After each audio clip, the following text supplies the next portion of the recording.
Hello and welcome to this edition of The Week in France. Coming up in today's programme, how should child murderers be punished? Soul searching here in France following the killing of a 13-year-old girl. Is Sarkozy making a comeback? The French president has almost caught up with his socialist rival in the polls, and former First Lady Danielle Mitterrand has passed away. But first, the brutal rape and murder of a 13-year-old girl has shocked France. It's thought that Agnès Marin was killed by a repeat offender. The 17-year-old suspect had already spent 4 months in prison for another rape. The case has relaunched debate here in France about how to deal with repeat offenders. The murder of Agnès Marin has caused horror across the country, not least because her body was burned and left in the forest where she was lured and raped by her 17-year-old killer. The young man, known only as Mathieu, attended the same school and had previously been charged and detained for 4 months for rape in 2010. That he was released and allowed to attend a regular high school has raised questions about repeat offenders. How can you put a 17-year-old boy, as dangerous as that, known to police and to the justice system, in a high school with more girls than boys? School officials were aware of Mathieu's criminal past, but claim not to have known the details. When someone's detained and it's later decided that they're to be released, that decision isn't taken lightly. A range of opinions are taken into account. It's not written on people's faces that they'll re-offend, so there's always a margin of error. Sooner or later, this young man was going to be let out. The judge's decision not to send the young man to a secure educational centre, but to allow him to attend a regular high school, was made in the light of psychiatric reports, which declared the young man rehabilitated and said he did not show signs of being dangerous. Those contributing to his evaluation included a psychiatrist, a psychologist, a social worker, and a youth worker. But there was no order for a detailed dossier to be made available to the school Mathieu would be attending.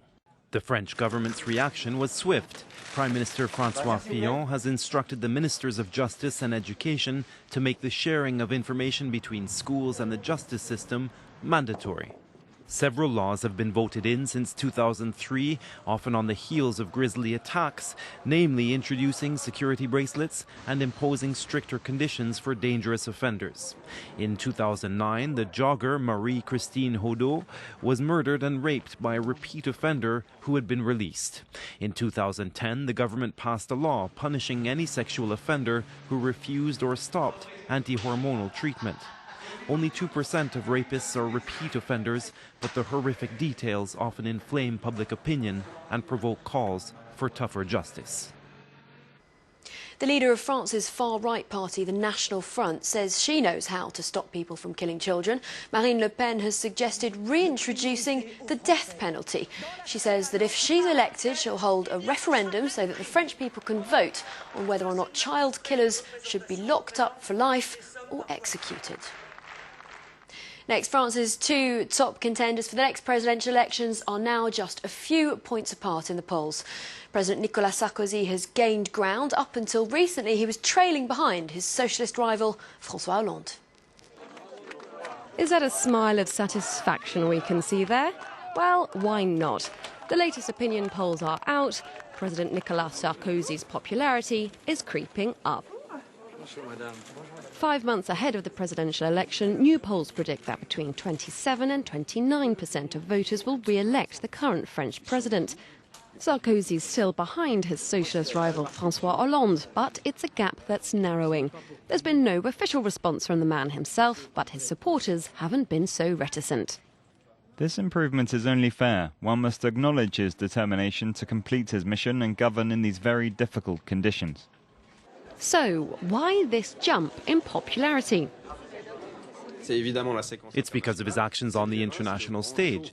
At the G20, he and Barack Obama were like brothers in arms, and he made other TV appearances. And strangely, the announcement about austerity measures didn't knock him too much. The bounce back could also be down to Sarkozy's very public tackling of the financial crisis. In October, 64% of the French public said that they had a negative view of their president. His election defeat seemed almost unavoidable. But discord in the opposition camp could have given Sarkozy's numbers a boost. The socialists are trapped in wrangles over nuclear energy. It seems after his triumph in the primary, the honeymoon's over for François Hollande. For the past few months, all we've been talking about is the primary. It's been a grace period. This is just a readjustment. François Hollande's been top of the polls since he became the Socialist Party presidential candidate. 60% of voters said that they would opt for him if he ran against Nicolas Sarkozy. Although the president's now gaining ground, pollsters are wary of picking a favourite. The way in which Nicolas Sarkozy has regained ground is too slow to say whether he will win.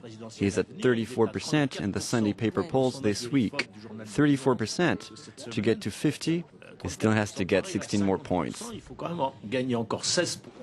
Sarkozy might not be favourite, but his rising popularity will certainly make 2012 a presidential battle to watch. She was a member of the French resistance and an outspoken advocate of human rights. Former First Lady Danielle Mitterrand has passed away. She was 87 years old. Well, her late husband, France's socialist president François Mitterrand, called her his left-wing conscience. She was friends with the Dalai Lama and Fidel Castro. Danielle Mitterrand was a woman who wasn't afraid of rattling the French elite. She will be remembered for this, standing by the illegitimate daughter of her husband, former French President François Mitterrand, during his funeral. But Danielle Mitterrand was more than just an accepting woman. She was also a resilient activist, a woman with a gentle smile, yet able to fight hard for the causes she believed in. I say no to injustice, no to nonsense, no to exaggerations. Resisting is a way of life. A philosophy she embraced long before she was in the spotlight. During World War II, Mitterrand was a member of the Resistance against the Nazi oppression. During that time, she met her future husband and later found her own role as a First Lady. A First Lady does not have a specific role. It's up to her to invent one. One of her most prominent battles was her campaign for the Kurds, a minority oppressed by Saddam Hussein. She also brought 300 Kurdish children refugees to France and survived an attack in Turkey without flinching. Do you think that I'm the sort of girl to give up? She had more radical socialist views than her husband and sometimes was a political liability. She threw her support behind Cuba's Fidel Castro, organizing a controversial visit to the Élysée Palace. Nelson Mandela's official visit, shortly after his release from prison, is considered the climax of her career as a First Lady. But despite the exposure, she always kept her feet on the ground, focusing on France Liberté, the human rights organization she created. My husband's presidency will only last for so long, but my organization will outlive it and me. One of Mitterrand's last battles was to help isolated populations get access to water. During her entire life, she stayed true to her beliefs, a philosophy she summed up in these words: "A free man is a man who helps other people become free." Somali pirates in the dock in Paris. 6 men accused of holding a French couple hostage in 2008 are being judged in France. It's actually a first for the French justice system. They've been awaiting trial for the past 3 years and could face life in prison if found guilty. September 2008. 2 weeks after their yacht was hijacked, French special forces freed Jean-Yves and Bernadette Delaine, a French husband and wife, sailing in the Gulf of Aden. 6 suspected pirates, Somali nationals, were arrested and taken to France to await trial. Their hearing began last week, 3 years after their arrest. It's the first time alleged Somali pirates have been prosecuted within France. Defence lawyers say the real culprits remain free. The problem is that these men are just the barrow boys, the little guys, who've played tiny, minuscule roles. Those who were really in charge are still in Somalia. We even know their names. One of the accused was a minor, just 17 years old, when he was arrested and brought to France. His lawyer says detention abroad has left him traumatised. 22 suspected Somali pirates are awaiting trials in France, all in relation to hostage-taking. By international law, any country has the right to seize and prosecute pirates. Faced with a non-existent legal framework in Somalia, some see prosecution on home soil as the only way to deal with Somali pirates. Right now there are 20 countries where there's trials. In India, there have been hearings and imprisonment in the Seychelles, Mauritius and Kenya. Each country is prosecuting those they have a right to judge. But Jack Lang, a former UN Special Advisor on piracy, believes that effective courts could be created in Somalia. In Puntland or Somaliland, where there are local authorities, to battle against piracy, they could build perfectly adequate tribunals, headed by locals, who could apply Somali law. Despite the increased presence of international maritime forces, attacks on shipping by Somali pirates reached record levels in the first 9 months of 2011.